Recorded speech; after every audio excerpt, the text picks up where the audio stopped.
let's go to an outdoor situation.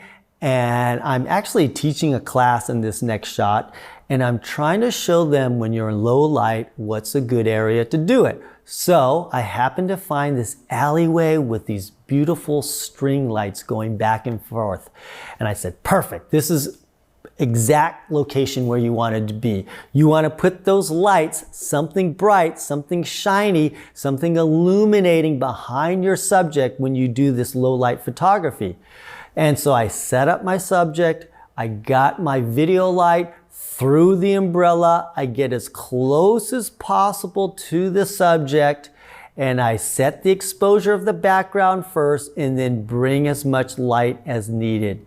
You can tell that's big, beautiful, soft light because again, look at the shadow and the highlight. Look at the transition of the shadow. It's very smooth and very diffused. And so that when you're in that situation, that's what really makes a portrait look good, is when you have highlight and shadow on your subject, but you have a very smooth transition. That's why you have to get that light as close as possible to your subject. This next shot was a pretty cool place to shoot. It actually was in Australia, and they have this museum that had this beautiful walkway with these lights in it, and go, what a fantastic place to shoot low light photography.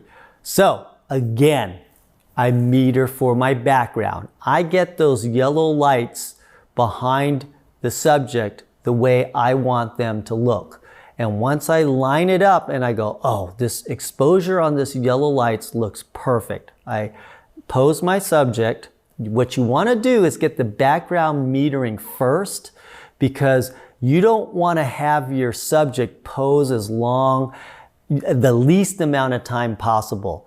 And so I always set my background exposure and my lighting, I do that first. So when I get my model into position, it's a very small amount of time and I can quickly go through this. So I set my background exposure. I put my video light, get your video light all set up, right? It was on a stand, and through a shoot-through umbrella, I had it on full, and I was using about a 2000 lumen video light. And then I pose my subject and I bring that light in, as much light as I want. And you can see that I had that light camera right. You can tell by the shadow and highlight. And it gave a very beautiful picture of my subject because I'm using soft light. I'm using a background that has colorful and brightness to it. I'm metering for the background and just bringing in the light needed. And it's so easy to take pictures in low light, this method. Let's now go to Paris.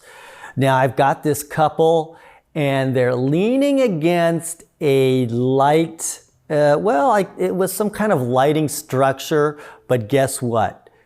That light bulb in that lighting structure was not functioning. It wasn't working, so I had to bring in my own light. So what was my method? I'm in this beautiful place in Paris at the Louvre. I'm setting my background first, right? Because I want everybody to know I'm in Paris and I'm shooting near the Louvre. So that Louvre has to look perfect. So that Louvre is probably like, what? I don't know, 100 meters away from me. I can't light that up. It's so huge. I can't light that up with a flash or a video light. I have to set that exposure in my camera the way I want it. And when you're shooting in low light like this, you may have to put your ISO up to 1600, sometimes 3200. I'm shooting with a wide angle lens and I think I'm shooting with a 16 to 35 here. And my lowest f-stop I could go down to on that lens that I own is f4. I can't go down to 1.8. So therefore, I'm gonna have to raise my ISO a lot to get this shot. So I probably raised it to 1600 at least, maybe 3200. My subjects, I get my background, my subjects are dark at this point. You literally can't even see them. But what do? I take my umbrella, These subjects are actually raised too because they're standing on a platform. So I have to put my light on a stand. So I have my light on a stand and raising it up 8 feet. And I have my light shining through an umbrella. I'm using a 2000 lumen video light. I have it on full. And when I like to shoot a couple like this, generally I like to put the light high and generally dead center, but in this case, I had the light slightly camera right, and you can tell because you can see that the shadow, what the subjects are casting a shadow, and you can tell the angle of light. So that's very easy to do, right? You set your background exposure, and then again, you add your light. I'm gonna go on location and show you in the real world how to shoot in low light situations with constant light.